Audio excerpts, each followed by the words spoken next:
Hola, buenas tardes. Por favor, me indican los estudiantes que ya están presentes en la Open Class y me escuchan. Buenas tardes, profesor, si se le escucha. Sí, señor, sí se escucha. Señor, se le escucha.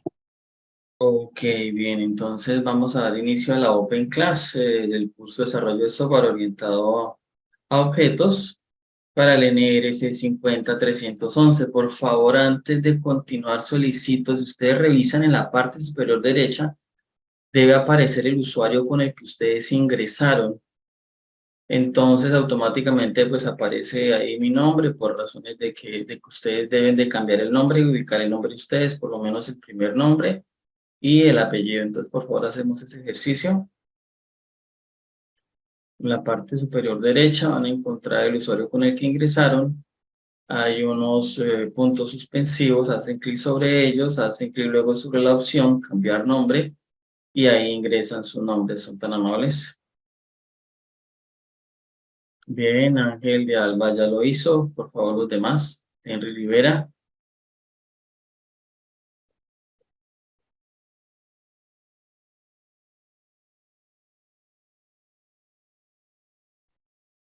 Hola, buenas tardes, profe. Yo acabo de ingresar, profe. ¿Sería tan amable y me repite la actividad o la directriz que estabas Sí, dando? señora, cuando ustedes ingresan, ahí aparece un nombre. Ustedes ingresaron con su nombre, por favor, cambien el nombre. La parte superior derecha aparece el nombre con el que ustedes ingresaron. Cambian el nombre por el primer nombre y el primer apellido de ustedes para saber con quién estoy interactuando.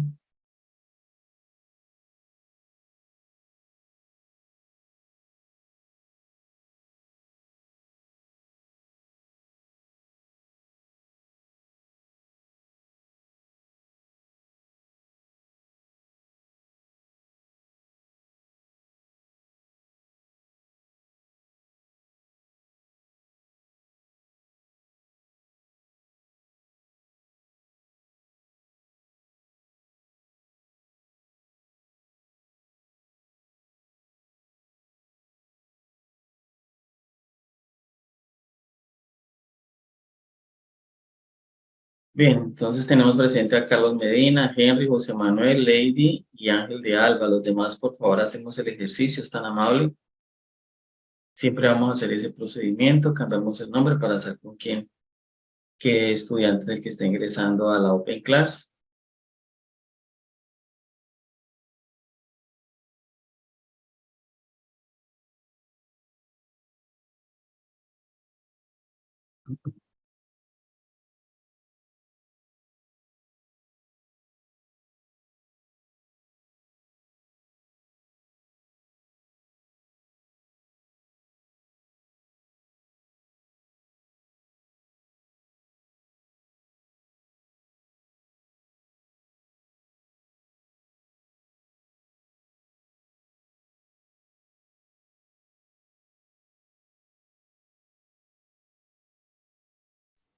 Todos los demás estudiantes hacemos el ejercicio.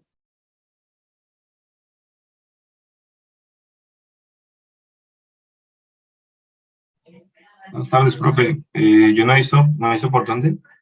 ¿Me va a explicar, por favor? Perdón, no le escucho. ¿Cómo? Que no he encontrado la opción por dónde hacerlo. En la parte superior derecha aparece el nombre donde dice, usted puede hacer clic donde dice participantes. Si usted hace clic donde dice participantes, en la parte derecha aparece el nombre con el que usted ingresó. Entonces busca su nombre ahí porque apareces con el nombre, están ingresando es con mi nombre en los puntos suspensivos, aparece un menú que dice cambiar nombre, entonces cambia el nombre y colocan su nombre y su apellido.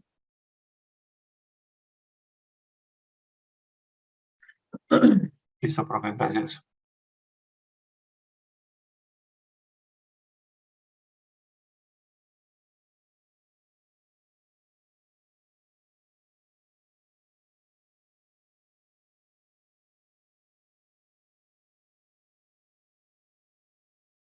Bien, ahora sí ya todos estamos, así vamos a hacer ese ejercicio, por favor, cada vez que ingresemos a las Open Class, vamos a hacer ese ejercicio, no nos demoramos nada y así nos puede rendir. Muchas gracias. Entonces, hay en este momento en total 12 participantes, 12 estudiantes. Bienvenidos a esta Open Class del curso Desarrollo de Software Orientado a Objetos, NRC 50311. Para los que no me conocen, mi nombre es Ángelo Quintero Reyes, ingeniero de sistemas. Tengo una especialización en dirección prospectiva y una maestría en ciencias de la educación. Entonces, la semana pasada hicimos un ejercicio a través de Team donde pues miramos todos los acuerdos pedagógicos, establecimos las pautas con las que vamos a trabajar y también miramos todas las temáticas de las 3 unidades, unidad 1, unidad 2, unidad 3, y revisamos los temas con los que vamos a empezar a trabajar. Hicimos un sondeo muy rápido, sobre cada uno de los subtemas, de algunos conceptos importantes. Recomiendo nuevamente, por favor, hacer lectura de cada uno de los recursos bibliográficos que se encuentran en cada una de las semanas, ya que son útiles para lo que ustedes están desarrollando en cada semana. Esta semana es la semana número 3. Ya se les habilitó el foro desde el día de anoche, entonces ya hoy tienen que tener el foro habilitado, el foro de discusión, independiente de cada una de las modalidades en las cuales ustedes se encuentran. Los foros de discusión ya se encuentran habilitados. En la parte inferior se encuentra un enlace que se llama equipo de trabajo. Entonces ustedes, por favor, tienen que seleccionar en qué equipo van a trabajar. Es importante que, por favor, se puedan ubicar mínimo 3, máximo 5. Voy a permitir compartir pantalla para poder revisar la parte del foro. Permítame un momento, me ubico.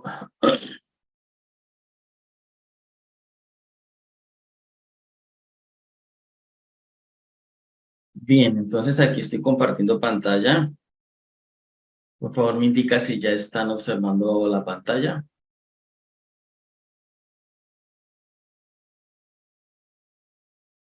Sí, profe. Bien.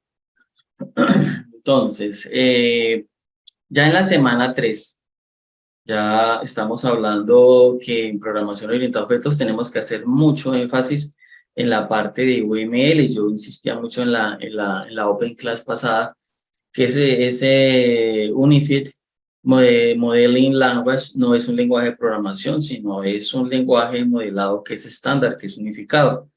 Ya para la semana 3 estamos hablando de las herramientas case y ustedes tienen que realizar una actividad, pues dependiendo de la modalidad que hayan escogido, pero hay un foro que es común para todos, ¿cierto? Entonces, por favor, en el foro hay una pregunta orientadora.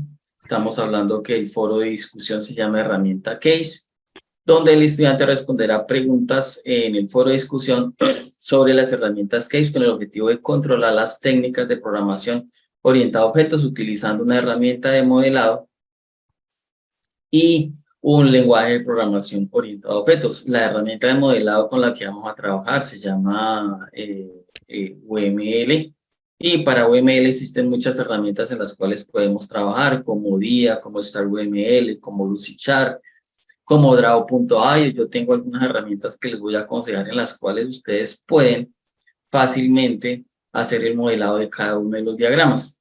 Esta actividad le permitirá desarrollar los resultados de aprendizaje, herramientas de modelado, así como aplicar las técnicas. Entonces, hay unas preguntas orientadoras en las cuales ustedes no tienen que responder como tal. No tienen que responder como tal, pero son orientadoras porque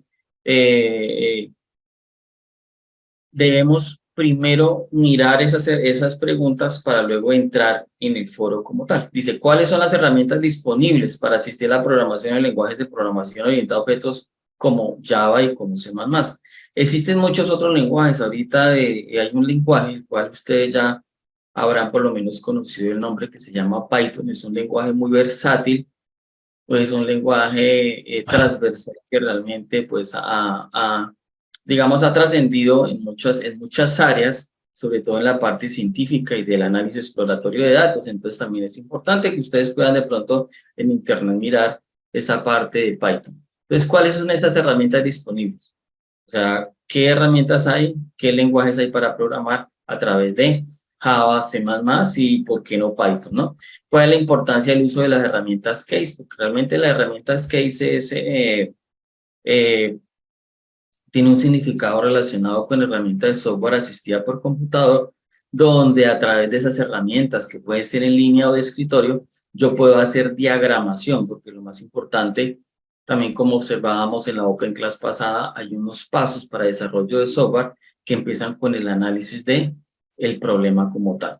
¿Cuál es la herramienta, cuál es la importancia del uso de herramientas Case en el levantamiento de requisitos con lenguajes como o de requisitos con el lenguaje unificado modelado? Hay unas referencias que se recomiendan y en el foro ustedes van a encontrar unas preguntas. Realmente empieza desde la pregunta número 1. Dice, a partir de esta información revisada en los recursos básicos y complementarios y la consulta de infografía de la semana, responda a las siguientes preguntas en el foro de discusión, teniendo en cuenta los siguientes aspectos. ¿Cuáles considera que son los mejores entornos de desarrollo Gracias integrado? por haberme dado, ¿no? Perdón, ¿alguna pregunta? ¿Quién está interviniendo?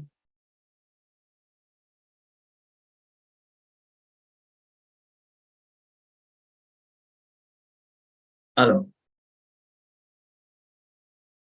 ¿Alguna pregunta? Por favor, silenciar los micrófonos mientras tanto. Entonces, como les decía, después de las preguntas orientadoras, hay 3 preguntas en el foro que son comunes para todos los estudiantes independiente de la modalidad que hayan escogido, si por actividades, por trabajo final o por cuestionario de examen. Por favor, les voy a pedir el favor de que no rayemos y no utilicemos ninguna de las herramientas mientras estamos acá. Es que me están rayando la pantalla. ¿Es tan amable?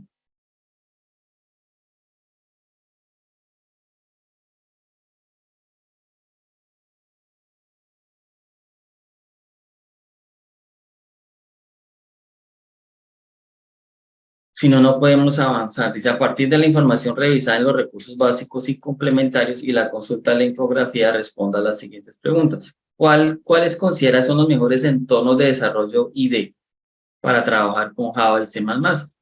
Y asimismo para diagramar UML. Y la segunda pregunta es, ¿por qué se considera que son importantes estas herramientas para el desarrollo de software? Y argumente su respuesta. Esas 2 preguntas van a hacer esa intervención en el foro, van a investigar en internet, van a mirar esas herramientas. Primero los entornos de desarrollo integrado que se conocen como IDE para esos 2 lenguajes. Y lo otro para las herramientas para UML. Y la otra pregunta que deben responder es ¿por qué considera que son importantes estas herramientas para el desarrollo de software? Argumente su respuesta. ¿Cómo lo van a hacer? Dice, ingrese a la plataforma y lea con atención las preguntas detonadoras con las que el profesor abrió el foro herramienta Case. Es decir, las preguntas orientadoras ya las encuentran ustedes acá al ingresar al foro de discusión. Participe de la siguiente manera. Es importante tener presente que la dinámica de participación dentro del foro será en equipo mínimo 3, máximo 5. Entonces vamos a manejar la siguiente dinámica tal y como lo indica las instrucciones en el foro. La estructura de la participación es la siguiente. Habrá uno de ustedes que esté en el grupo, ya sea de 3 o sea de 5, y es el que va a realizar la participación principal. Ese se supone que es el integrante número 1. Puede ser que ustedes ingresen en el foro y digan, yo voy a asumir el rol de integrante número 1 y arranca con su proceso, es decir, arranca con la participación principal. Los demás del grupo siguen esa línea, es decir, como ya hay una participación principal, entonces esos 2 integrantes dicen, nosotros vamos a asumir el rol de integrante 2 y 3, es decir, hacer la realimentación de la participación principal. Y uno de ustedes hace la conclusión del foro. Entonces, si de los 3 o de los 5 solamente participó 2 estudiantes, no hay ningún problema, solamente se calificará a aquellos que hayan hecho la participación. El orden de los integrantes es indistinto. Ustedes pueden elegir la participación que realizarán, ya sea el aporte principal, la realimentación o la conclusión. Es necesario que todos los integrantes participen para que todos puedan ser evaluados. Miren que la temática no es nada difícil, sin embargo, yo les voy a facilitar algo de la temática que es con lo que voy a explicar hoy, porque vamos a empezar con los entornos de desarrollo y después sí retomo lo que es relacionado con UML, porque el curso está centrado en el lenguaje de modelado UML. Entonces ustedes ingresan al foro como ya lo saben hacer y allá ya se encuentra el foro activado para que ustedes puedan empezar a participar. Pero por favor primero tienen que seleccionar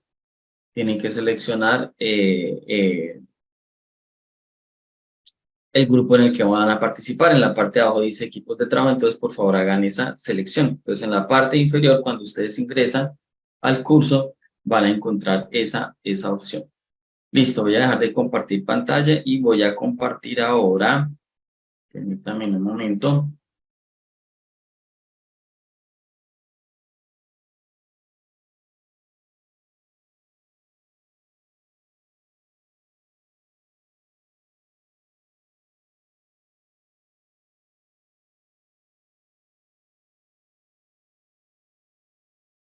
Vamos a hablar acerca de los entornos de desarrollo. ¿Qué es?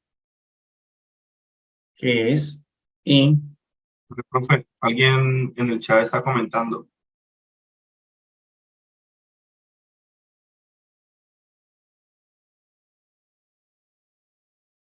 sí, claro, lo vamos a revisar de manera rápida, lo de la semana 2.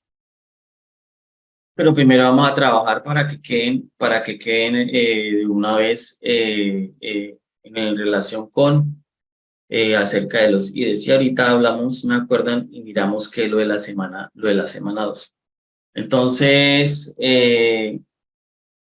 vamos a hablar acerca de los entornos de desarrollo que son los IDE. Este es, digamos, un abrebocas, es una forma en la cual yo les voy a dar un esbozo muy rápido de lo que son los IDEs para que ustedes puedan pues tener una orientación, porque no es tampoco hacerles o hacer la tarea como tal, sino darles un esbozo, pero con lo que yo les voy a explicar, yo sé que ustedes van a tener una mejor orientación y van a poder hacerlo. Los IDE que voy a hablar hoy, ustedes los pueden incluir, claro que sí, pero pueden hablar de otros IDE porque existen muchos IDE. ¿Qué significa IDE? Realmente un IDE es un entorno integrado de desarrollo. Viene el inglés Integrated Development Environment, es un ambiente de desarrollo integrado. ¿Sí? Es decir, es una herramienta de software que tiene componentes, funcionalidades, paquetes, herramientas. Y existen muchos entornos integrados o entornos de desarrollo integrado. Generalmente para cada lenguaje existe, o para varios lenguajes, porque existen entornos de desarrollo que son transversales a muchos lenguajes de programación. Es diferente a los editores de código. Yo puedo encontrar un editor de código llamado DevC++, que es para C++, ¿sí? Pero es un editor de código. ¿Y me sirve? Claro que me sirve, porque el editor de código yo puedo compilar, puedo depurar, puedo correr un programa, puedo armar todos mis programas a través del editor de código. Pero debido a las necesidades de desarrollo de software, yo puedo tener un ambiente donde el cual yo puedo involucrar muchas más cosas. Yo puedo involucrar librerías, puedo involucrar frameworks, ¿sí? Por ejemplo, Python, Anaconda es uno de los IDEs de mis favoritos en el caso cuando voy a trabajar con Python, porque Anaconda tiene muchos paquetes, tiene muchas librerías, tiene editores, tiene una serie de herramientas como Jupyter Labs, como Notebook, que me permiten hacer el desarrollo y lo encontramos todo ahí, por eso se llama entorno de desarrollo. Está completamente integrado. Entonces tengo muchas herramientas y están consolidadas en un solo punto. Entonces estamos hablando de, eso es un IDE. Porque ustedes no podrían arrancar diciendo, voy a buscar qué son IDEs en internet. IDE es para Java, IDE para C++, IDE para Python. Yo sí les aconsejo que así la herramienta nos está pidiendo Java y C++, vayamos un poquito más. Yo les aconsejo, busquen también Python. ¿Sí? Python es de lo mejor que hay ahora porque, como les digo, es transversal, es multifacético, entonces es una herramienta, de verdad, muy versátil. Entonces, investiguen, uno tiene que investigar primero el concepto. Entonces, ¿qué es un IDE? Ah, IDE traduce esto, es un entorno de desarrollo de software, para que a veces no los cojan o no los cojan fuera de base. Usted es desarrollador en qué? En Python. Está, o le preguntan, ¿qué está aprendiendo? No, estoy aprendiendo a manejar C++, estoy aprendiendo a trabajar Python. Estoy aprendiendo a programar en PHP. ¿En qué entorno de desarrollo trabaja? ¿Cómo así que es eso? No, el entorno de desarrollo es casi obligatorio para cualquier desarrollador porque usted puede integrar muchas herramientas. Bien, entonces, eso es lo que es un IDE, un entorno de desarrollo de software. Existen muchas ventajas de los IDE. Ahora, no significa que con lo que estoy explicando lo copien y lo peguen, no. Entonces pueden explicarlo con sus palabras, pueden investigar en internet, pueden profundizar sobre lo que yo estoy hablando. ¿Cuáles son las principales ventajas que yo les voy a explicar acerca de los entornos de desarrollo IDE? Uno, productividad mejorada. Cuando hablamos de productividad mejorada es porque los entornos de desarrollo, digamos que en su interior, tienen algo que se llama los editores de código. Y los editores de código son inteligentes porque ya tienen funciones de autocompletado de código. ¿Qué es eso de autocompletado de código? Autocompletado de código es que yo estoy escribiendo código y yo fácilmente, si yo declaré unas clases arriba y declaré unos objetos, cuando yo vaya a declarar un objeto de una clase, él automáticamente me muestra un listado de opciones de mis objetos declarados de esa clase.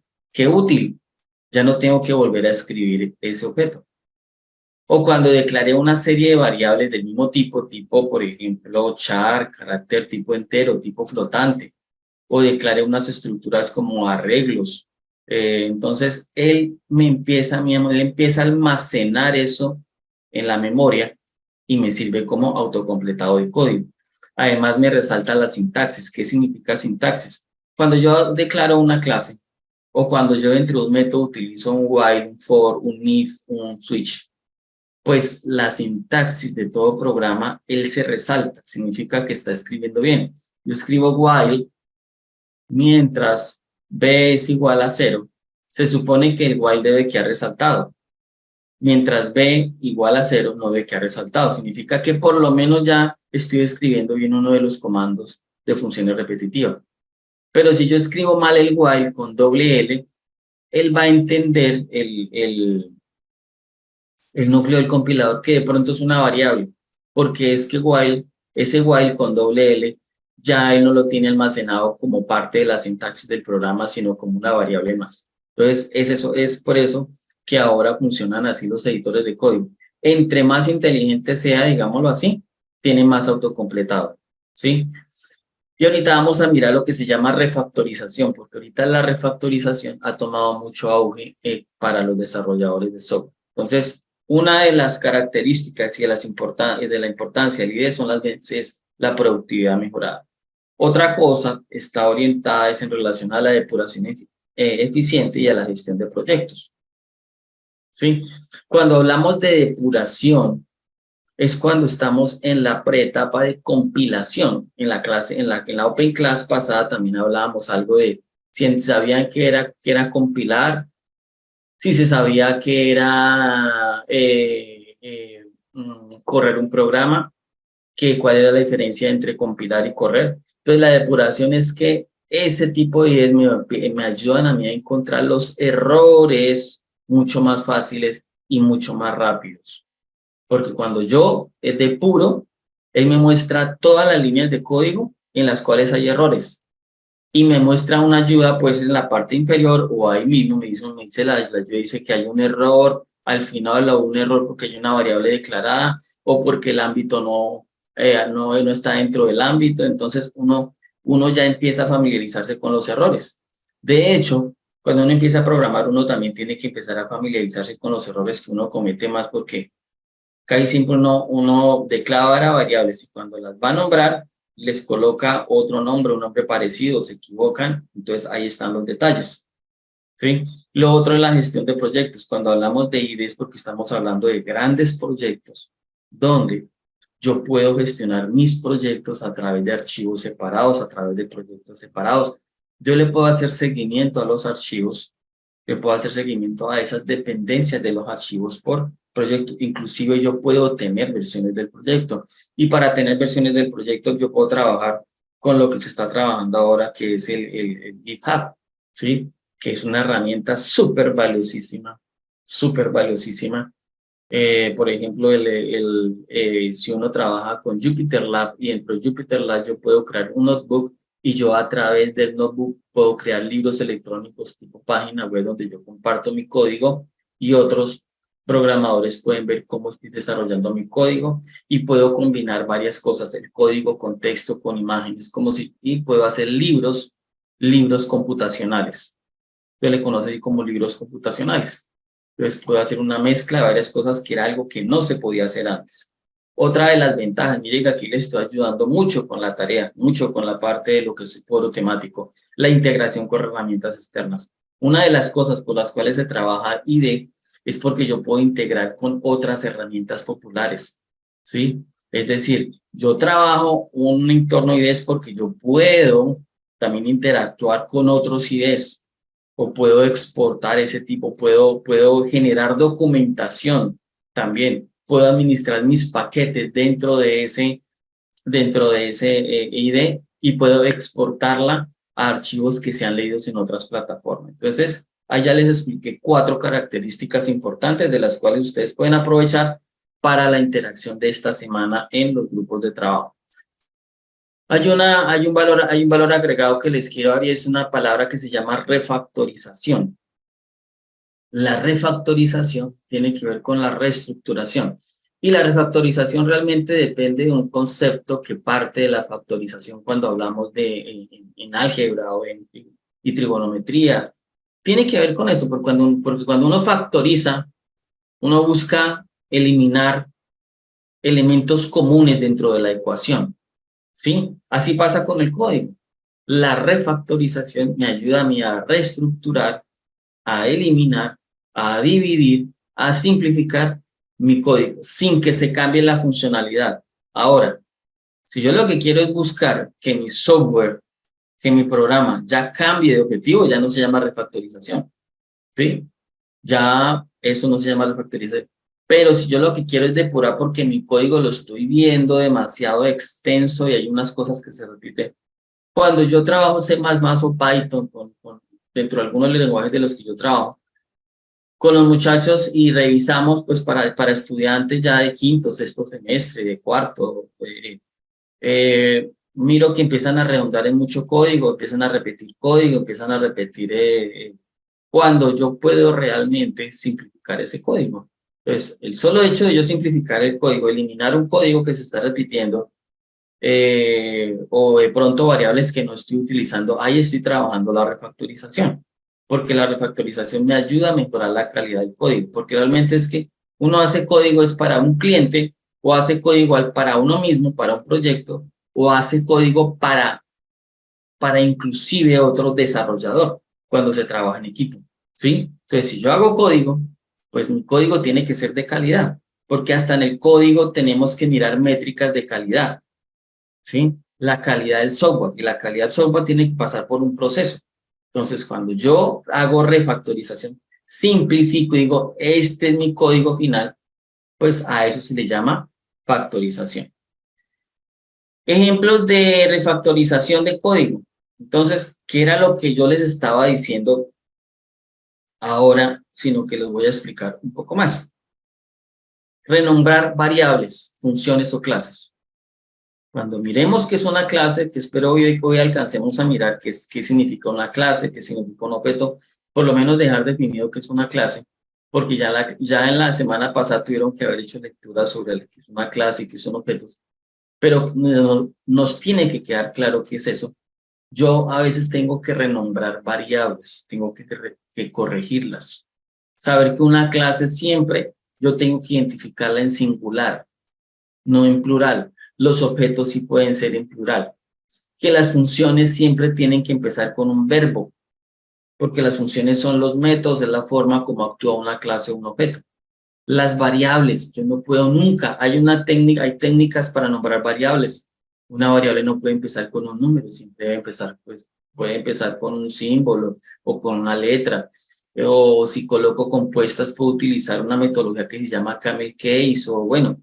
Entonces, yo empiezo a renombrar variables, funciones o clases para que tengan nombres más descriptivos. Yo les voy a mostrar un ejemplo cuando empecemos ya a trabajar con UML, de un ejercicio que yo hice y que lo planteé a unos estudiantes, y busqué el diagrama más difícil para que ellos se dieran cuenta la importancia de nombrar o de colocar el nombre a las clases que sean significativos y descriptivos. Significativos es algo como colocar algo, nombre tan sencillo como venta. Hombre, la clase llamada venta es diciente, dice venta. Pero si yo le coloco la venta en otro idioma, por allá en japonés, o la combino y le coloco unas letras antes y unas letras después que no signifique nada, eso no es significativo ni es descriptivo. Tiene que ser algo que sea relacionado con lo que yo estoy haciendo. Cuando hablamos de refactorización es porque yo puedo quitar o extraer código repetitivo que puede ser reutilizable y lo puedo utilizar en otra parte del código. Inclusive lo puedo utilizar como si fuera dentro de los mismos métodos de la clase, y eso se llamaría recursividad. Pero bueno, eso ya es un tema de programación. Yo puedo dividir funciones o métodos, que es una de las cosas que uno siempre hace en programación cuando hace un análisis de un problema, es dividir un problema grande en partes más pequeñas. Eso es lo que uno tiene que hacer como programador. Uno se enfrenta a unos problemas grandísimos y el inconveniente está en que no sabemos diagramar en UML porque no sé hacer el análisis e identificar cuántas clases tiene mi sistema, y si no sé cuántas clases tiene mi sistema, pues va a ser difícil hacer el análisis.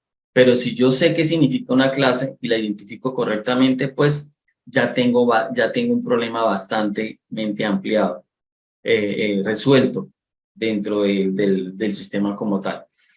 Yo puedo eliminar código que no me sirva, y ese código que no me sirva es lo que se conoce como código muerto. Es lo que se conoce como código muerto, es decir, código que no se utiliza, pues si no lo necesito ya.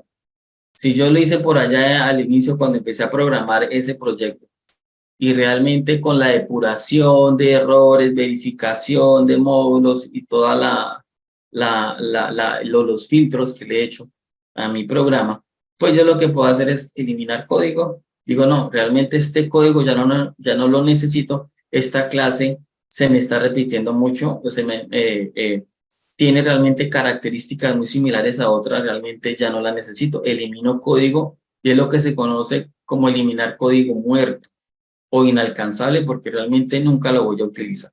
Entonces, eso es. Hay otros ejemplos que están orientados con simplificar expresiones o condiciones simples. O sea, yo puedo trabajar expresiones en programación mucho más sencillas. De un código largo en línea lo puedo hacer mucho más corto, pero eso se requiere de práctica. Entonces, es una de las técnicas de refactorización. Y lo otro es reorganizar la estructura de código. Cuando yo reorganizo y digo, no, esto lo voy a convertir en una función, yo estoy modulando. Entonces, que quede claro que la refactorización es una de las características de las que estamos hablando para la importancia de los IDE para el desarrollo del software, y no significa cambiar el comportamiento y el objetivo del proyecto, sino reorganizarlo, reestructurarlo, limpiarlo, filtrarlo, hacerlo más legible, que tenga una mejor calidad frente a lo que estamos desarrollando. Eso era la introducción que yo les quería dar sobre lo que tienen que hacer esta semana. Bien, preguntas sobre esta parte de la semana 3, para entonces continuar con lo que me están preguntando de la semana 2. Voy a dejar de compartir acá. Entonces, ya saben, esta web, esta Open Class va a quedar grabada para que ustedes la revisen, para que ustedes repasen esos conceptos de que estoy hablando, que aquí ya les proporcioné mucha información relacionada sobre el foro. Sí, Jason, ¿qué pregunta tienen?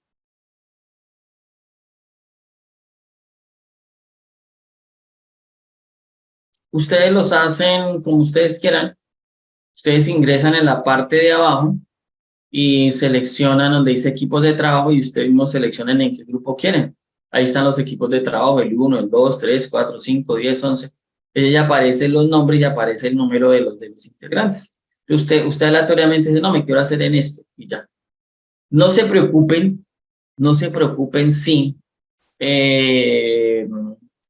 si solamente en el grupo hay 2, ¿no? Pues usted haga la intervención, tome la iniciativa y empiece con la participación principal. Eso es válido. Si solamente ingresó después de usted otra persona, otro estudiante, pues hace usted una realimentación a su compañero. Haga una realimentación frente a lo que le está planteando. Y uno de los dos haga la conclusión de la participación. Sí, Lady, cuéntame. Profe, buenas tardes. Buenas tardes, sí, señora. Mi pregunta es si es necesario o obligatorio hacer la actividad en grupo. Sí, señora, porque el sistema ya tiene los grupos creados, pues tú tienes que ingresar en algún grupo. O sea, para poder Listo, profe. participar tienes que ingresar a algún grupo. Listo, O profe, sea, gracias. como les digo, no se vayan a asustar ni a preocupar de que, es que no quiero trabajar en grupo. Pues de igual manera no tienen que entregar ningún trabajo como tal. Lo que tienen que hacer son intervenciones. ¿Sí? Haz tu intervención, arrancan de una vez con la intervención.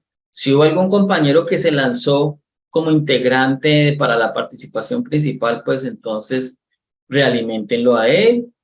La realimentación no es decir está bien o está mal, no. ¿Por qué? Y siempre hará falta algo por decir. Es que IDEs existen muchos en el mercado. Yo les estoy dando yo les voy a explicar, porque no he empezado ni con explicándoles cuáles son todos los IDEs, pero vamos a trabajar sobre eso. Voy a explicarles para que ustedes tengan una idea cuáles son todos los IDEs que hay, ¿sí? O digamos los principales, porque eso hay mucha temática, eso hay mucha. Yo les hablé acerca de qué es un IDE, la importancia de los IDEs. Mi plataforma no me hizo la opción para elegir grupos. Sí, en la parte de abajo, venga, les comparto pantalla.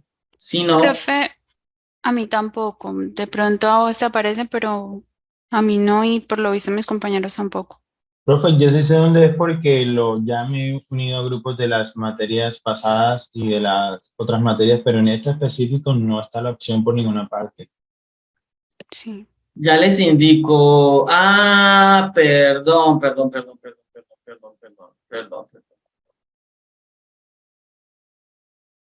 Perdón. Sí. Es que precisamente hoy hablé con el gestor y le comenté que los grupos de ustedes, los dos de programación orientada a objetos, no les aparece en la parte de abajo. No les aparece equipos de trabajo. Pero por favor, revisen todos los días. Nuevamente revisen mañana. Si mañana no les aparece, ustedes me pueden escribir por interno o me pueden escribir en el foro de dudas, que ya está habilitado. Dicen, profesor, no me aparece. Y yo nuevamente hablo con el gestor para ver qué pasó, porque ellos son los que tienen que armar los grupos. ¿Listo? Mientras tanto, vayan redactando su texto, ténganlo ahí. ¿Alguna otra pregunta? Bien, listo. Voy a continuar entonces con la parte de los IDEs porque me falta explicarles cuáles son los IDEs más importantes, digamos, que hay. Pero ese es un sondeo para que ustedes pues tengan una idea. ¿Listo? Entonces voy a compartir acá, porque la tarea también o el foro hace referencia a los IDEs. Entonces acá estoy. Entonces vamos a mirar IDE para Java. Entonces, ¿cuáles son los tipos de IDE para Java? En IDE para Java encontramos uno que se llama, ustedes lo están mirando, ¿cierto? Uno que se llama Eclipse. Entonces, ¿Eclipse qué es? Eclipse qué es, ustedes van a encontrar información muy similar a esta, donde dice Eclipse es un IDE de código abierto desarrollado por tal empresa. Sus características principales son, la mayoría de los IDEs, tienen características similares porque las empresas que desarrollan IDEs pues saben cuáles son las características que debe tener un IDE, que fueron las que yo le expliqué ahorita. Que debe tener complementos, extensiones, autocompletado, refactorización, simplicidad. Bueno, pues uno de para Java está, por ejemplo, uno que llama Eclipse. Es de código abierto, tiene muchas funcionalidades para Java, tiene muchos complementos y extensiones. ¿Sí? Cuando hablamos de extensión y complementos son librerías, módulos que nos ayudan pues a extender la funcionalidad del software. ¿Qué otra tenemos para Java? Hay una que se llama IntelliJ IDEA, que es desarrollado por JetBrains. JetBrains es uno de mis favoritos porque JetBrains es el que trabaja con Python. Entonces, es una herramienta que se puede trabajar con ella. Es una herramienta que se puede trabajar con ella, es de mucha productividad.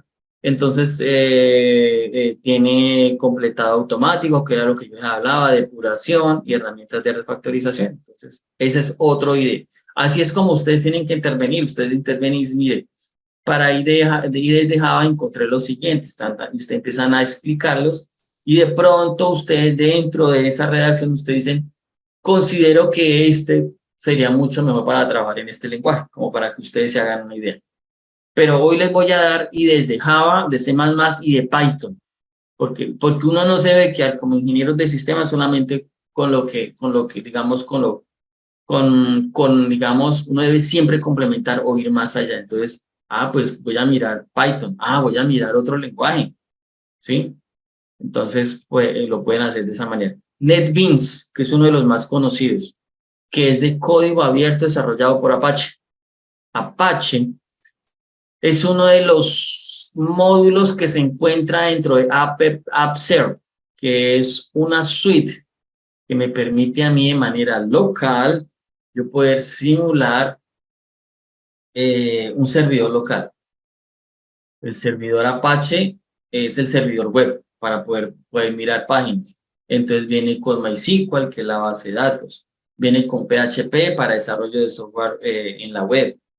Viene con PHP-MyAdmin, que es que es el administrador de MySQL. Entonces, del PHP. Entonces, NetBeans también es muy utilizado. Miremos uno que digamos, vuelvo a utilizar la palabra transversal, Visual Studio Code. El Visual Studio Code, inicialmente para Java, pero con ella puedo trabajar C++, C#, puedo trabajar diferentes lenguajes de programación y también se utiliza como framework. Cuando ustedes escuchen la palabra framework es plataformas para desarrollo web o para desarrollo de otras aplicaciones. Ahora miremos, esos son algunos de los IDEs, ¿no? Porque ustedes pueden encontrar mucho más. IDEs para C++. Encontramos muchos para C++. Visual Studio Code, C++ Builder, Code, .2.2.blog de C++, Lion, RAD Studio. O sea, hay muchos para C++. ¿Sí? Entonces, dentro de los de C++, ¿cuáles encontramos? Nuevamente, Visual Studio Code. Visual Studio Code, que es desarrollado ¿por quién? Por Microsoft y es utilizado para desarrollar C++. C++ es programación orientada a objetos pura. ¿Sí? Es de los mejores lenguajes de programación que hay. C++. C++ porque es un lenguaje que también trabaja a bajo nivel para puertos, para procesadores. Entonces también es muy utilizado C++. ¿Listo? Eso es, estamos hablando de IDEs para C++. Y otro IDE se llama Code.2.2.blocks, ¿sí? Que es de código abierto, multiplataforma.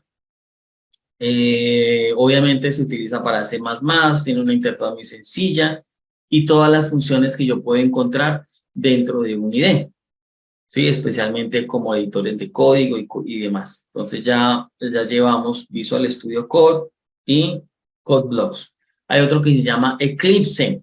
Acuérdense que en Java también hay uno que se llama Eclipse. Entonces tenemos un Eclipse para C++, pero se llama CDT. Eclipse CDT, que es una versión diseñada, por eso dice que es una versión, cuando se llama que es una versión porque es una versión diseñada para C++. Ofrece características como resaltado de sintaxis, finalización de código, depuración y control de versiones. También es altamente personalizable y se puede ampliar. Listo. Entonces ya hay dos más para C++. Hay otro que se llama Selenium. Este icono, obsérvenlo, este icono, mire que lo encontramos repetido también por aquí arriba, mírelo por acá, pero este ya para Java. Entonces aquí estamos hablando es para C++, porque ese icono hace referencia a la empresa JetBrains de Python. Entonces ya empieza JetBrains a tomar ventaja y está desarrollado, en este caso hay una versión para C++ que se llama CL, que se llama Selenium, ¿sí? Entonces también tiene todas las características que les he dicho: finalización de código inteligente, depuración, soporte para proyectos, CMake, demás. Este es uno de mis favoritos que se llama PyCharm. PyCharm es de la librería, es del desarrollador de JetBrains. PyCharm lo puede encontrar o aparte o lo puede encontrar dentro de otro IDE que se llama Anaconda. Y Anaconda tiene muchos, digámoslo así, aplicaciones, paquetes. Dentro de esos tiene uno que se llama Jupyter Labs, Laboratorios Jupyter, y dentro de Jupyter Labs puede encontrar uno que se llama Notebook, Jupyter Notebook, que es para hacer libros computacionales donde yo puedo hacer análisis estadístico, análisis de datos exploratorio en Python. PyCharm funciona como solo editor de código para Python. ¿Listo? Visual Studio Code nuevamente aparece acá porque también se puede utilizar para Python. Aparece Jupyter Notebook. El Jupyter Notebook es una herramienta muy útil para trabajar todo lo que es la parte de Big Data, todo lo que es la parte de Python, que ahora con la inteligencia artificial. Entonces podemos trabajar también con esa. Y Spider, que también es para Python, pero es para la parte científica. Spider es específicamente para la parte científica. Entonces, en ese orden de ideas, ya les expliqué toda la tarea de la semana 3 para el foro temático, que es un IDE, las ventajas de los IDEs y cuáles son los diferentes IDEs, y les regalé un idioma adicional. La tarea pide Java y C++, yo les di una que se llama Python. Listo. ¿Cuál es la pregunta que me estaban haciendo frente a la tarea 2? Ya miramos a ver. Voy a dejar de compartir y vamos a revisar la tarea 2. A ver, por acá.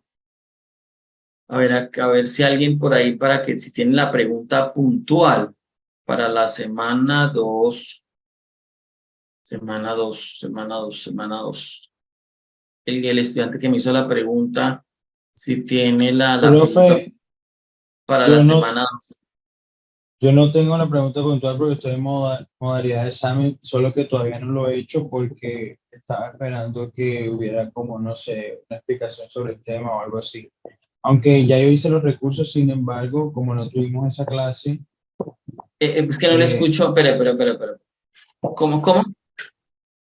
Que yo estoy en modalidad de examen y todavía no lo he hecho de esa semana Sí. 2. Ya yo, así que no tengo una pregunta como que específica, pero me refería era a la introducción del tema de esa semana, porque como no tuvimos, ya yo leí los recursos y todo, pero de igual manera como estaba esperando que hiciera ¿Usted una estuvo pequeña en introducción a en ese la Open tema. Class pasada? Sí, claro. Sí, acuérdense que en la Open Class revisamos algunos términos de UML, entonces sí los vamos a trabajar como para que refuerce esa parte. Ujú. Lady, sí señora. Profesor, qué pena con usted, es que yo estoy un poco perdida porque es que están diciendo que esta es la tercera clase, pero yo no he visto ni la clase número 2, solamente la clase número 1 y ya vamos en la tercera. Entonces, pues ahí estoy un poco perdida. Pensé que esta era la clase número 2. No, revisa la Open Class de la clase pasada. La última clase que vimos con usted fue pues, la del primer día, como de la introducción, Sí, que son los conceptos de programación orientados a objetos. sí, y diagramación UML. Ya, o sea, estamos en la semana 3. Sí, en la semana 3, pero esta es la Open Class 2. Ah, listo. Es que aquí en la 2 aparece un diagnóstico. Ah, ese diagnóstico. Sí, o Ah, sea, no, haz qué la de pena. Aparece un examen, en la 1 es que aparece un un diagnóstico. diagnóstico, sí. Sí, es que estaba un poco como perdida con eso. Profe, esa es otra cosa que el examen diagnóstico de la semana 1, eso lo cerraban el día que tuvimos la primera Open Class y pues usted dijo que nos iba a ayudar para que tuviéramos otro chance porque eso fue ese mismo día y ese mismo día fue que nos vemos. Entonces, eso Sí, está por eso. cerrado, no nos deja hacer. Para lo que, pero entonces tienen que escribirme quiénes lo van a presentar. Tienen que escribirme quiénes van a presentar ese examen diagnóstico. Espero reviso si es examen. Espere un momento, miro acá una cosa. Que tengo que entrar a revisar si ese examen tiene evaluación. Ya es.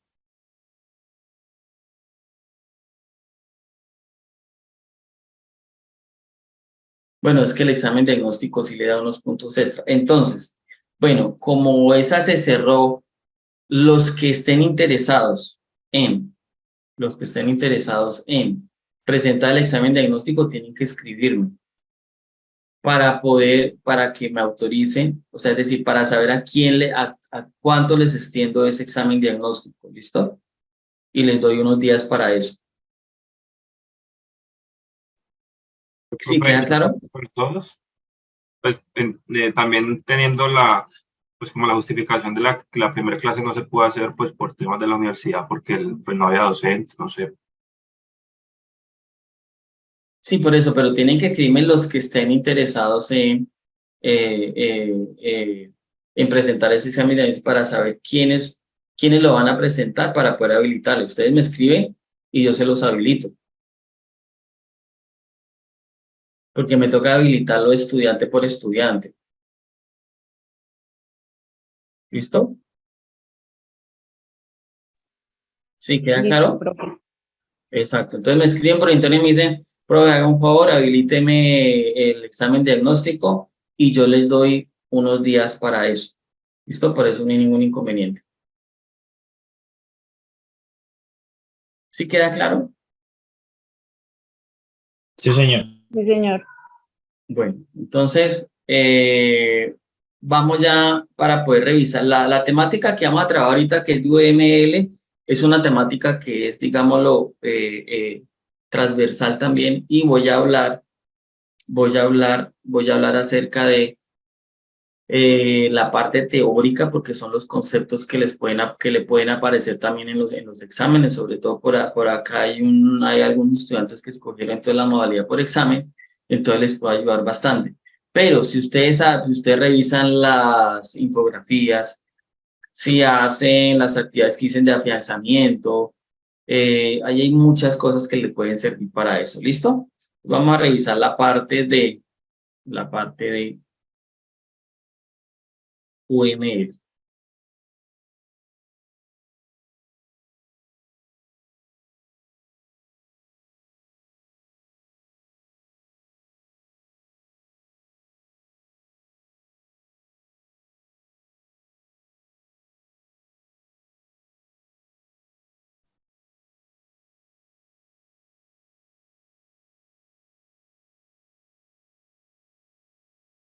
Les voy a compartir pantalla y vamos a revisar la parte de UML.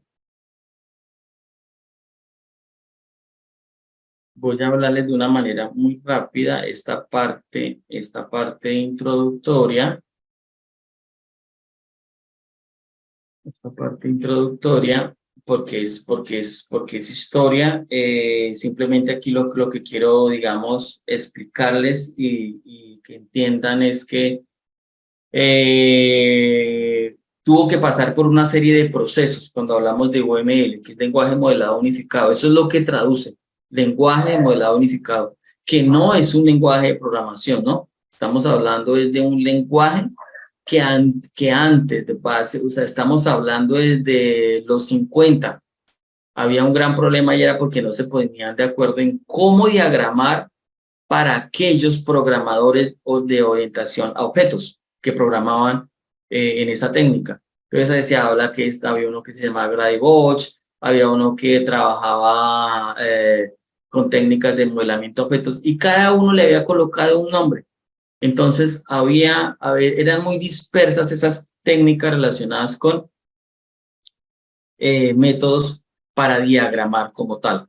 Entonces, aquí podemos observar algo de la historia. Había los tres grandes personajes o ingenieros que fueron los que contribuyeron a poder definir realmente qué era UML. Antes no se conocía como UML, antes se conocía como un método unificado.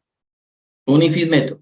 Y por allá empezó obviamente con la versión 0.1, 0.2, hasta que llegó a la 0.8 y lo lograron, digamos, colocar o ubicar como UM, que es método unificado. Pero realmente empezó a tomar forma fue hasta el año 1995. Entonces, imagínense que esto no es nuevo. Esto es desde el siglo pasado. UML es desde el siglo pasado. Entonces, fue hasta el 96 que realmente se empezó ya realmente a decir, oiga, esto deberíamos colocarle algo. Y fue que quedó con el nombre lenguaje de modelado unificado. Y fue gracias a un consorcio, una empresa grande que se llama OMG, que es la que, si ustedes la buscan en internet, es Object Management Group. El Object Management Group es un consorcio formado en 1989 y es el que regula todas las tecnologías orientadas a objetos. UML, XM, que es el mismo XML, Corba y VPN. Eso es lo que necesito que ustedes sepan, que hay un consorcio, hay una empresa en Estados Unidos que es dedicada a regular todo lo que es relacionado con lenguaje modelado unificado. Entonces, ¿qué es XML? Es el lenguaje de intercambio de datos donde yo puedo exportar un archivo. Cuando empecemos a trabajar con UML, ya sea con la herramienta DIA, StarUML, Lucidchart, con la herramienta Draw.io, nos vamos a dar cuenta que yo puedo exportarlo como XML. XML significa que yo lo puedo llevar a otra aplicación. Cuando yo, por ejemplo, hago un diagrama en Draw.io, me queda con extensión .io. Significa que yo, si lo quiero ver otra vez en Draw.io, pues lo mejor es exportarlo en la extensión del programa. Pero si yo quiero llevar ese diagrama a otro, por ejemplo, StarUML, Lucidchart, entonces mejor exportarlo como XML. Entonces, mire que esto ya empieza a trascender a otras plataformas. Entonces, realmente fue hasta 1997 que realmente empezó a tomar forma lo relacionado con con lo que es el UML. Entonces, si miramos la historia, pues empezó a evolucionar al 1.2, al 1.3, hay unas características, cada UML trae unas características, pasó al 1.5, este es el 1.5, ¿sí? Que ya tenía más forma de lo que es ahora, ¿sí?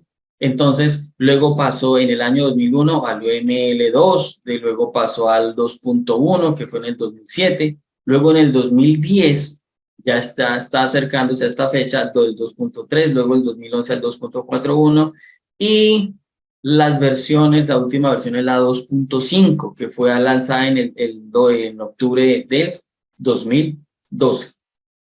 Este es el esquema, porque hay una actividad inclusive para los que tenían que presentar actividad y es los diagramas que se podían hacer con UML 2.5, y esto fue lo que yo expliqué en la clase pasada y les mostré.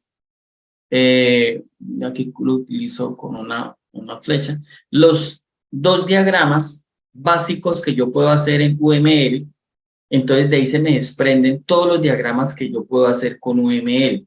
1, diagrama de estructura. 2, diagrama de comportamiento. En el diagrama de estructura tengo 1, 2, 3, 4, 5 y 6. ¿Cuáles son? De clases, componentes, objetos, estructura compuesta, diagrama de despliegue y diagrama de paquetes. Entonces ahí miramos 6, que es diagrama de estructura, clases, componentes, objetos, estructura compuesta, diagrama de despliegue y diagrama de paquetes. Cuando hablamos de diagrama de comportamiento, estamos hablando ya del diagrama de actividad, diagrama casos de uso, que es de los más utilizados, junto con el diagrama de clases, objetos, despliegue también, y eso entonces empiezan a mezclarse entre ambos, que tenemos por un lado diagrama de estructura y por otro lado diagrama de comportamiento. Dentro del diagrama de comportamiento, ¿cuáles encontramos? Encontramos 3 en este nivel, encontramos 4, 5, 6, 7 y 8. Encontramos 8 más 6, eso nos da 14 diagramas que yo puedo trabajar con UML. Dentro del diagrama de comportamiento encontramos diagrama de actividad, casos de uso, máquinas de estado, encontramos diagrama de interacción, y dentro del diagrama de interacción puedo encontrar diagrama de secuencia, diagrama global de interacción, diagrama de comunicación y diagrama de tiempos. Esos son todos los diagramas que yo puedo utilizar en UML, y son muy útiles, Inclusive yo me atreví a decir en la Open Class pasada cuáles eran los que yo recomendaba, entonces lo voy a utilizar acá. De los más utilizados lo voy a utilizar con otro color, que está el diagrama de clases, el diagrama de objetos, sin decir que los otros no son importantes, el diagrama casos de uso, el diagrama de secuencia, podemos trabajar acá, inclusive el de interacción, son de los más utilizados. Ahora, todo depende también de lo que se requiera trabajar, porque eso no es, si a usted le pregunta, ¿qué sugerencia dan? Se pueden trabajar en el estructurado 2 o 3, en el de comportamiento 3 o 4, entonces esos son los diagramas más utilizados, uniéndose a ellos el diagrama de dominio, y hay una tabla que se llama tabla de especificaciones de caso de uso, pero que ya es aparte a los diagramas.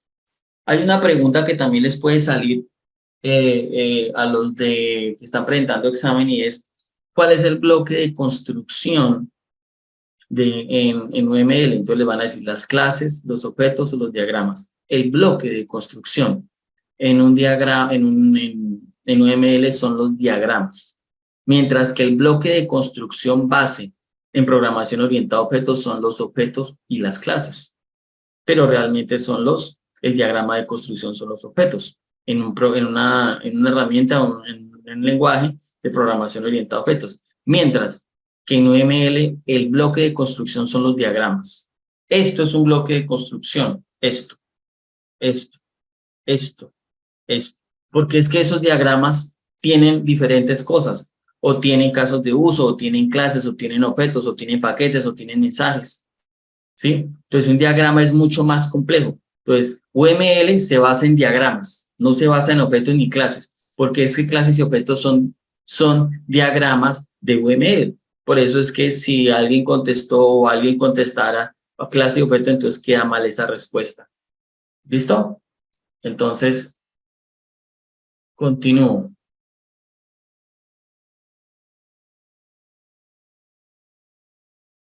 Entonces, cuando hablamos de UML,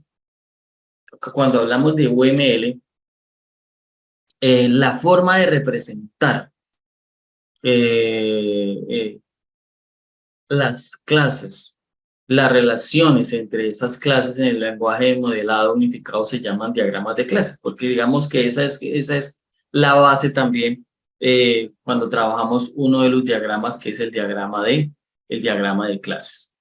Bien, hay dos tipos de diagramas que uno mira que se deben de trabajar en UML, que son los diagramas estáticos y los diagramas dinámicos. Aquí hace referencia con los estáticos. Los estáticos hacen referencia, no que sean quietos, es decir, ¿cómo así que hay estáticos y dinámicos? Lo que pasa es que en los estáticos me muestra la estructura, el esqueleto, la base, y son importantes. Entonces, en los estáticos, ¿cuáles encontramos? Entonces, encontramos el diagrama de clases. Porque el diagrama de clases, la base del diagrama de clases son las clases. Y en el diagrama de objetos, obviamente se hace después de que yo haya hecho el de clases. Yo les voy a mostrar un ejemplo, un ejercicios que yo he hecho sobre proyectos, donde se identifican primero las clases, luego se identifican los objetos. Y antes de identificar las clases, yo identifico diagramas de dominio, porque el diagrama de dominio es la clase solamente con el nombre, sin los atributos y sin los métodos. Listo. Cuando hablamos de componentes, ya es otro tipo de diagrama que me va a modelar componentes relacionados con bases de datos y aplicaciones. Si yo quiero modelar bases de datos, cómo se me mueve la base de datos en la empresa y las aplicaciones, tengo que trabajar con algo que se llama componentes. Ah, pero es que yo quiero mirar cómo están relacionados los nodos y las redes de mi empresa. Entonces yo tengo que trabajar con algo que se llama despliegue. Cada diagrama tiene una función específica. Cada diagrama tiene una función específica. ¿Listo? Bien, entonces, eso en cuanto a diagramas estáticos, aquí hay clases, objetos, componentes y despliegue.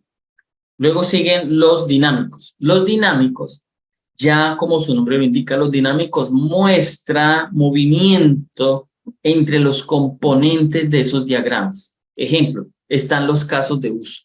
También les voy a mostrar un ejemplo de un caso de uso. Los casos de uso es mejor dicho, si ustedes se quieren especializar en UML, tienen que aprender a manejar casos de uso.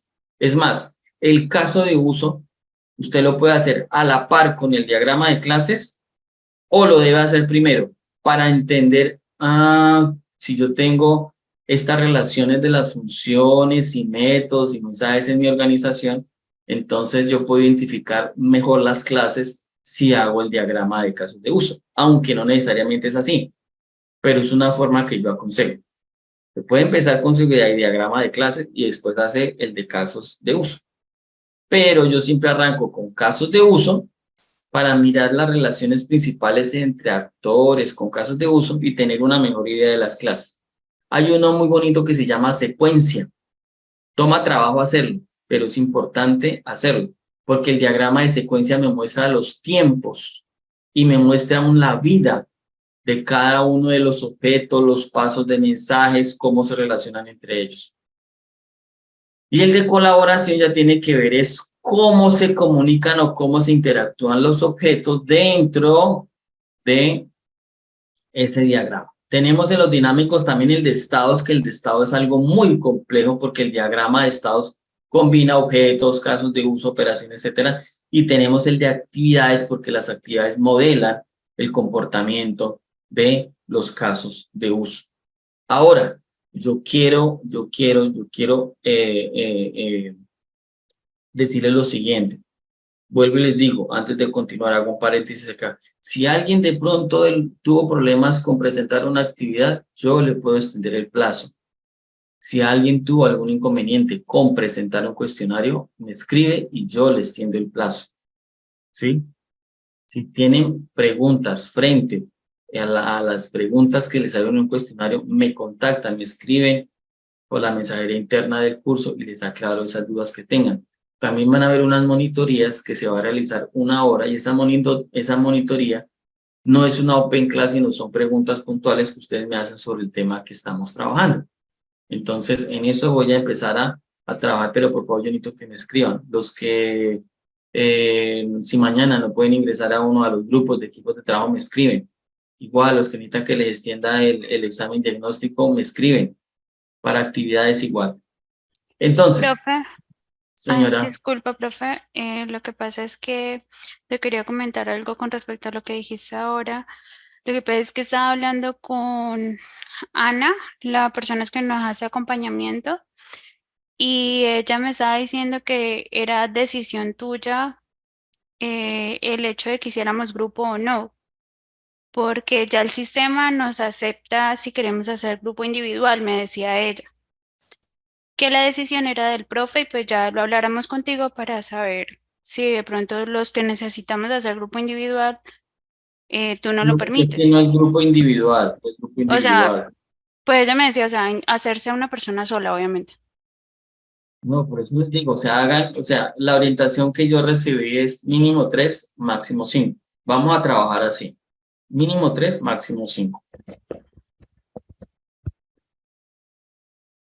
Entonces, sobre esa parte sí, sí, porque eso fue lo que me dijeron, vamos atrás y porque no tiene ningún inconveniente. Cada uno hace una participación en el grupo que esté y pues el que hace la participación yo le califico. ¿Listo? Pero en caso tal de que a mí se me dificulte hacer grupo y realmente te diga que no quiero hacer grupo y no se me facilita, no tanto que no quiera, sino que no se me facilita, porque ya en los otros grupos anteriores no había tenido problema de haber hecho grupo, pero en esta vez no se me facilita, no va a ser fácil. Entonces, si yo Pero ¿cuál es envío la mi trabajo dificultad? ¿Cuál es la individual, dificultad para hacer un grupo? profe, el trabajo. Por eso, o sea, por eso, pero entonces que sea en grupo, que sea individual, es lo mismo porque igual no van a tener que entregar nada. Yo califico son participaciones. Si en el grupo se armaron 3 y solamente participó uno, pues le califico al que participó y hizo una participación. ¿Mm? Profe, discúlpeme, no sé si es que soy muy ignorante, pero no le entiendo cuando usted dice de esa manera. O sea, si yo, Claro, porque digamos, me es hago que, con 3 personas, me hago con 3 personas, sí, hago yo pues, el trabajo, ajá, y entonces mis otros compañeros se pueden encargar de solamente hacer lo que son las réplicas. claro, porque es que la guía dice participación principal y las otras son retroalimentaciones o conclusiones. Por eso, profe, pero entonces sería así, yo podría hacer el trabajo. igual tiene que haber una argumentación. Igual tiene que haber una argumentación, ya sea en la participación principal o en la realimentación o en la conclusión, pues tiene que haber una argumentación y pues yo califico es eso, el que haya participado, el que haya hecho cualquiera de los 3. No voy a calificarle más al que hizo principal o al que hizo realimentación o menos al que hizo una conclusión. Pero, profe, así no sería como injusto porque pues habría uno que estaría haciendo el trabajo y los otros harían solamente las réplicas. No O porque sea, es que no tiene, es decir, ahí no esté claro, por eso es que no es injusto porque igual, sea el que digamos si mi sea, compañero hace, por eso, pero digamos si mi compañero hace todo el trabajo y yo voy y hago solamente pero las es que no réplicas. se trata de hacer todo el trabajo, es que cuando se habla de participación principal es que hizo una argumentación inicial. El que hizo de segundas, pues hizo una realimentación y tuvo que agregar algo. Entonces, ahí no significa que el primero que hizo es más importante que el segundo, ni tampoco que el que hizo una conclusión es menos importante que, es más, el que hace una conclusión creo que tiene más trabajo porque tiene que concluir frente a lo que los demás hicieron. ¿Mm? Concluir Pues que no hacer sé si, frente a profe, no sabe bien tomar. cómo se trabaja acá, pero hasta donde yo tengo entendido, profe, y porque hemos Eso, hecho eso lo trabajo, hablamos, eso lo hablamos por interno para que no se nos quede la clase porque es que quedan solamente 17 minutos. ¿Listo? Me escribes y yo te respondo. pues así Bien, será, entonces profe. estamos hablando del diagrama de estructura. Entonces, para resumir, estamos hablando que hay diferentes diagramas. Está el de clases, el de objeto, el de paquetes, el de componentes, el de estructura compuesta y el de despliegue. Entonces, digamos que ese es el resumen de todos los diagramas que yo puedo condensar en ese diagrama de estructura. ¿Sí?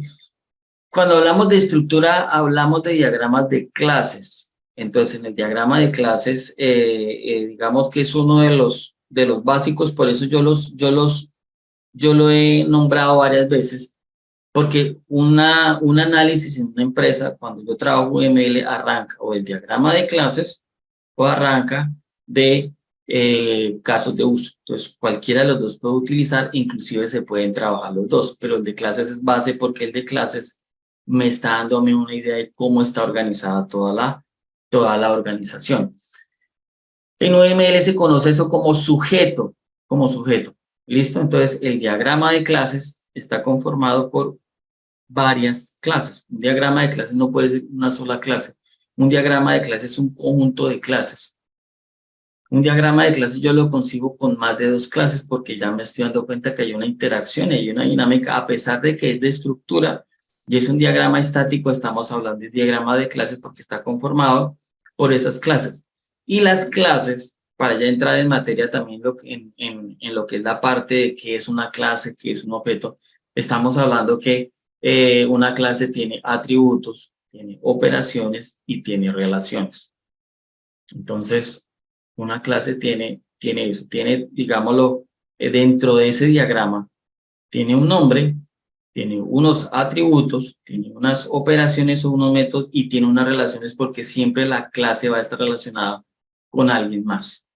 Digamos que esas son las condiciones cuando se trabaja diagrama de clases. En el diagrama de clases, entonces, si el bloque de construcción en UML son las clases, son los diagramas, en un diagrama de clases estamos hablando de clases y las clases, a través de las clases se instancian objetos, ¿sí? Entonces, sea que trabajamos con cualquier herramienta, entonces, por favor, vayan mirando lo que es Draw.io, DIA, para que para la próxima Open Class ya tengan instaladas alguna de estas dos herramientas. Me gustaría que todos trabajaran sobre Draw.io porque es muy completa. Algunas cosas las podemos trabajar con la herramienta DIA. La herramienta Draw.io permite trabajar en línea, pero también permite manejar una aplicación escritorio. Bien, vamos a revisar. Esta parte la quiero pasar por alto. Esta parte era la que yo les decía que es importante conocer los nombres de las clases y que las clases sean dicientes, sean significativas y sean explicativas. Miren que entre este diagrama que es de clases con este de clases se va a entender mucho mejor este, porque en el de este tiene nombres más confusos, mientras que en este yo puedo ya mirar acá para que vayamos también revisando. Una clase tiene un nombre y tienes unos atributos y unos métodos. Aquí en este caso producto no tiene métodos, pero en este caso tiene un nombre, un atributo y tiene un método. Acá en este caso esta clase tiene un nombre, tiene un atributo y tiene un método. Y dentro del diagrama encontramos algo que se llama relaciones, relaciones, relaciones, relaciones. ¿Sí? Entonces, así es como se compone un diagrama de clases. Clases y las relaciones entre esas clases.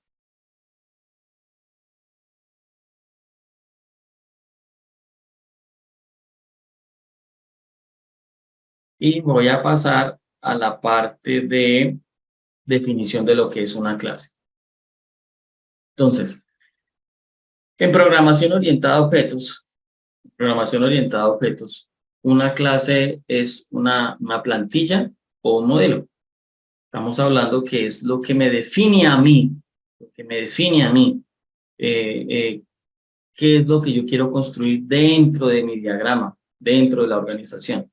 Entonces, una clase siempre tiene datos, voy aquí a ubicarlo, tiene datos, tiene operaciones, porque los datos son atributos, las operaciones son métodos. Una clase no es más que esto, una plantilla o un modelo para que yo pueda crear ¿qué? Objetos. Y mis objetos se les llama instancias. Los objetos siempre pertenecen a una clase. Un objeto no puede ser huérfano. Un objeto siempre nace de una clase. Siempre nace de una clase.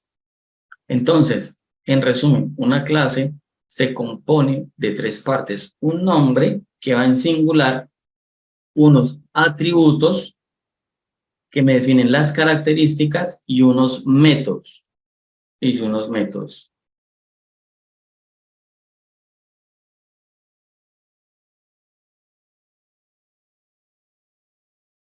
Entonces, ¿de qué otra forma podemos decir que es una clase? Es una colección o es un grupo de objetos similares, de objetos que tienen una relación, ¿sí? Una clase es esa plantilla que me ayuda a mí a definir cuáles son mis objetos. Ahora, yo quiero que alguien me diga, o que los que quieran participar me digan, ¿qué tipos de clases yo puedo representar en UML? ¿Cómo las puedo clasificar? Es decir, ¿yo qué puedo representar en UML cuando estamos hablando de una clase? sabiendo que una clase es esa plantilla, esa categoría general que me ayuda a describir objetos, ¿qué tipo de clases yo puedo representar en UML?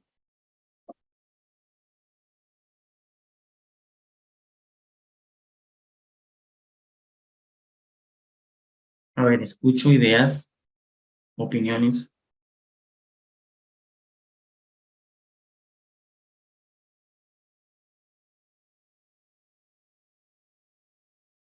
Si una clase es un conjunto de objetos, una clase tiene un nombre en singular. Dígame el nombre de una clase. ¿Qué tipo de cosas, en términos generales, puedo representar en UML? ¿Un salón de clases? Sí, señora, muy bien. Salón de clases. Entonces, como es en singular, vamos a colocar salón. Sí, entonces, un salón de clases está bien. ¿Qué más?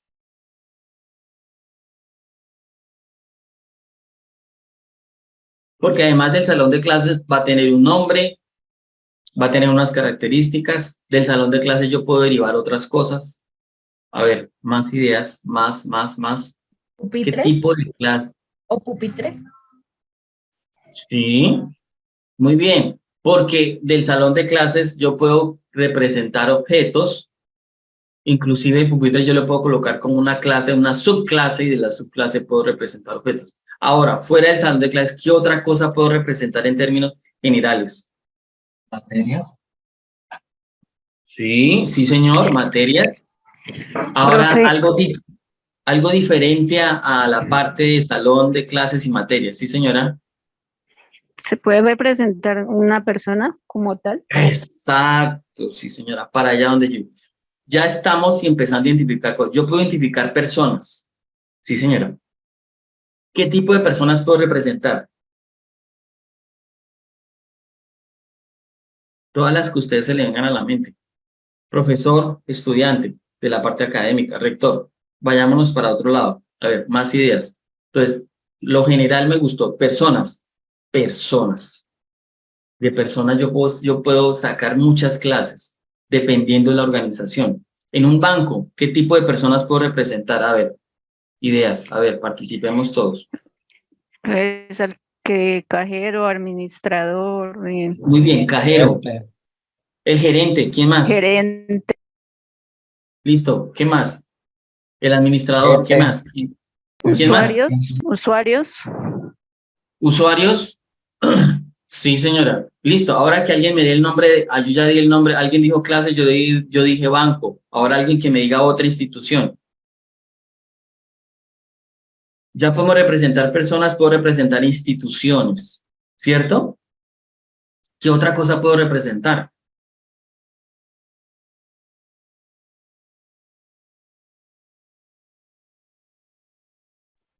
Un carro.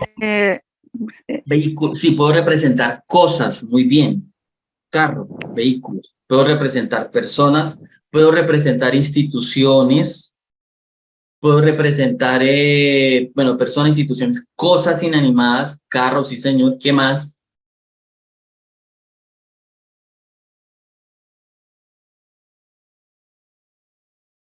A ver, Se puede representar una ciudad. ciudades, sí, señora. ¿Qué más? Estos ejercicios parecen sencillos, pero siempre que después que uno va a la práctica, ahí va y uno empieza a decir, ¿y qué clases identifico en esta empresa? Empieza uno a... Entonces, para avanzar, ¿qué cosas puedo representar dentro de las muchas cosas? Cosas del mundo real, claro que sí. Personas, ya dijimos que personas. Instituciones, eventos, una fiesta, una graduación, un matrimonio, una convención. Productos, claro. Aplicaciones. Puedo representar muchas cosas. Puedo representar animales. Son cosas que yo puedo representar del mundo real. Eso es una clase, porque realmente las clases, mire, observen esta imagen. Retomemos la primaria cuando nos decían, hay tres reinos, el reino mineral, el reino animal, el reino vegetal. Son tres clases, son categorías generales, animal, vegetal y mineral. Dentro del animal, yo puedo sacar subclases. Ah, aquí tengo una subclase. ¿Cómo llamaríamos a esta subclase? Mira esta. ¿Y cómo llamaríamos a esta? Mire que son dos cosas similares, pero las puedo clasificar en cosas diferentes. A ver, dentro de la clase animal. Sí, señora, acuático. ¿Y la clase cuál? Terrestres. Terrestres. Sí, señora.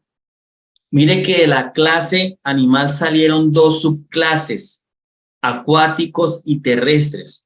Y de la clase acuático yo puedo colocar de una vez objetos, llamado salmón, llamado bagre, llamado cachama, etc. Y de la clase terrestres puedo colocar objetos que se llame vaca, perro, caballo. Y mire que salen de este tipo de cosas, es que no tienen, yo aquí no me estoy inventando nada, estoy diciendo es algo de la vida real. Y la programación orientada a objetos hace referencia a cosas de la vida real, porque cuando ustedes los vayan a contratar o para algún programa, es que lo necesitamos para una tienda de mascotas, nos saca un programa por una tienda de mascotas, pues tiene que meterles en el cuento y decir, en una tienda de mascotas hay productos para mascotas, qué animales son los que tratan acá, empieza a aparecer personas como el veterinario, como las auxiliares, como el cliente, o sea, empieza uno a mirar cosas que son las que se representan en el mundo real. Y yo aquí puedo, alguien dijo por allá terrestres, pero dentro de los terrestres podemos encontrar los herbívoros como este de acá, los omnívoros como este de acá, los carnívoros, por aquí no veo ningún carnívoro, entonces falta un carnívoro ahí. Entonces si revisamos la parte vegetal, entonces encontramos también una serie de clasificaciones, podemos decir, o puedo yo de la clase directamente crear objetos o de la clase crear clases para que empiece, porque tenemos que trabajar en UML lo que se llama herencia. Y la herencia es una de las propiedades de la programación orientada a objetos. La encapsulación y el polimorfismo. Que el polimorfismo tiene el mismo nombre, pero hace diferentes cosas. Que la abstracción debemos trabajar con unas propiedades, esa propiedad de encapsulamiento, si es público, si es privado, si es protegido. Y podemos trabajar herencia. La herencia es cuando una clase hereda de otra. Dentro de mineral, entonces encontramos los elementos. Entonces los podemos clasificar como clases o podemos clasificarlo directamente como objetos. Entonces, eso es lo que tenemos que empezar a trabajar en UML y para la próxima Open Class. Para la próxima Open Class, entonces vamos a empezar ya a sentar, a decir, bueno, si yo tengo la clase animal, ¿cómo la represento? Entonces, para avanzar, porque ya se está terminando, quedan 2 minutos, ya se está terminando, vamos a, bueno, aquí ya tengo otra clasificación, hice una forma rápida, y solamente para mirar de qué manera yo puedo mostrarlo gráficamente, ¿no? Como para que en la mente quede más claro. Pero ya vamos a empezar a mirar cuáles son los atributos, cuáles son las funciones y empezar aquí abajo, mira, así es lo que vamos a trabajar en la otra Open Class. ¿Cómo yo represento una clase? Tiene 3 partes. El nombre que está en la parte de arriba,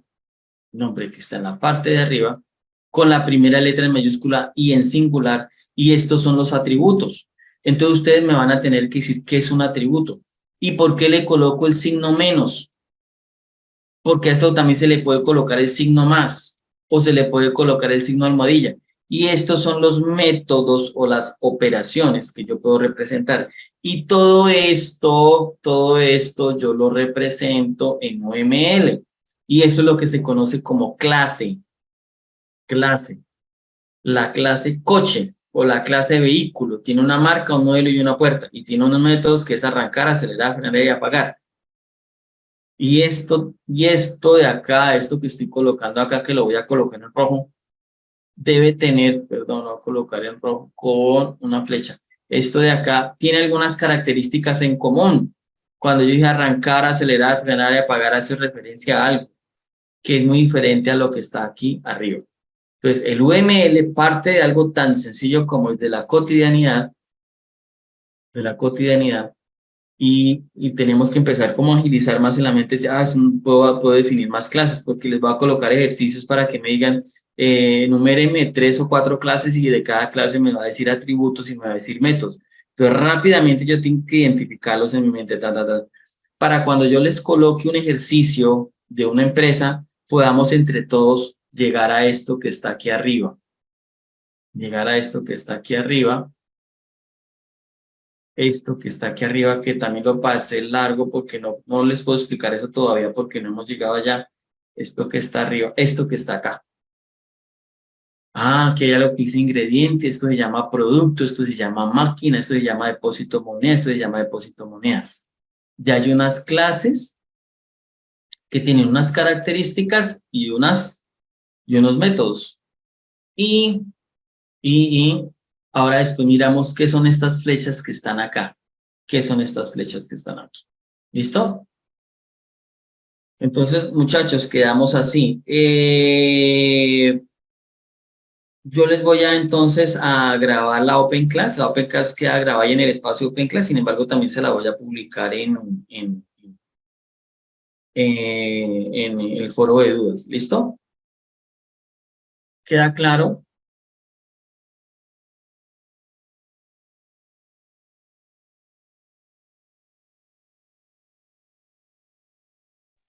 Sí, señor, todo claro. Sí, señor. Sí, señor. Listo, ok. ¿Alguna pregunta de la temática, el concepto que no les haya quedado claro? Aquí hice un recorrido muy rápido, pero ya después nos vamos a centrar en esto, que tengo que explicarles, ya que ustedes aprendan a hacer esto, a graficarlo. Sí, Lady, cuénteme. Profe, qué pena. Usted había dicho que para la próxima clase tuviéramos en cuenta unas herramientas. Sí, ya les voy a decir cuáles. Sí, señora. Por favor, todos para la próxima clase, porque es que yo necesito que ya empecemos y les voy a explicar cuáles son las partes.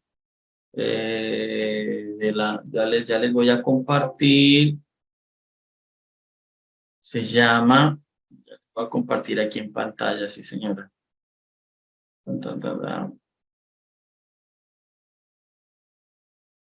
Se llama draw.io. Voy a escribirlo aquí, voy a escribirlo acá. Ustedes van a internet, escriben draw.io y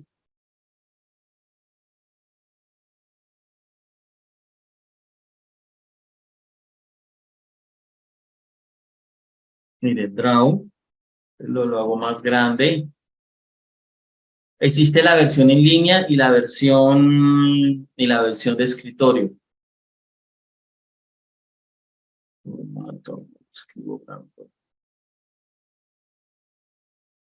Draw.io.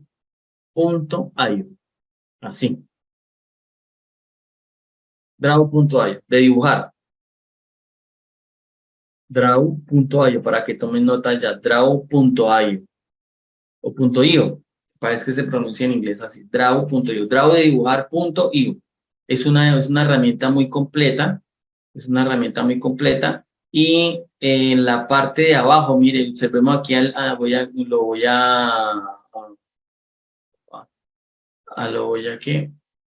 con el rojo. Mira, aquí abajo dice UML y aquí encuentro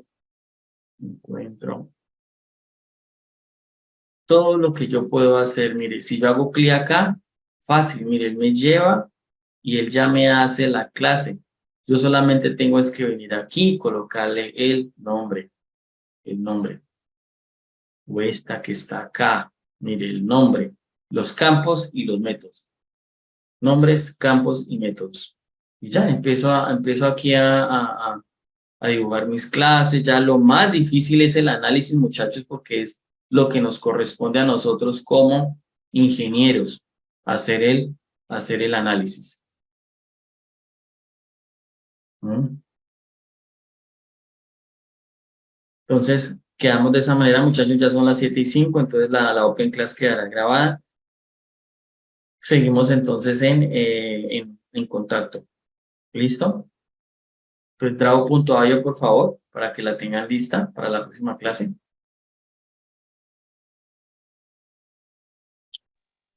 Listo, profe, gracias. Bueno, a ustedes estamos hablando entonces.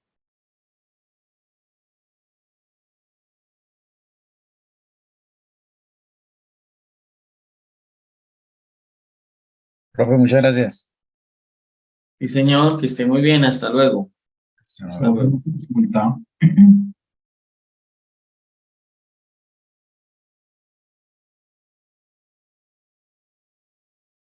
Una consulta.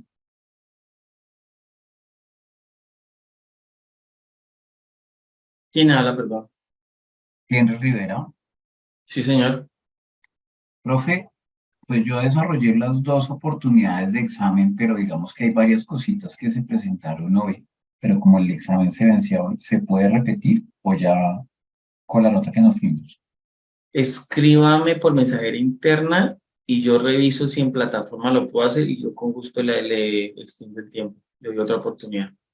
Vale, perfecto, gracias, profe. Sí, entonces usted me dice, profe, lo que pasa es que pues, me agoté los 2 intentos. Por favor, me indica de qué tipo de modalidad escogió. Entonces me dice, fue en tal actividad, yo voy, reviso y le respondo. Por eso no hay ningún Vale, inconveniente. ¿Listo? listo. Vale, Bueno, gracias. que esté muy bien. Hasta luego. Hasta luego.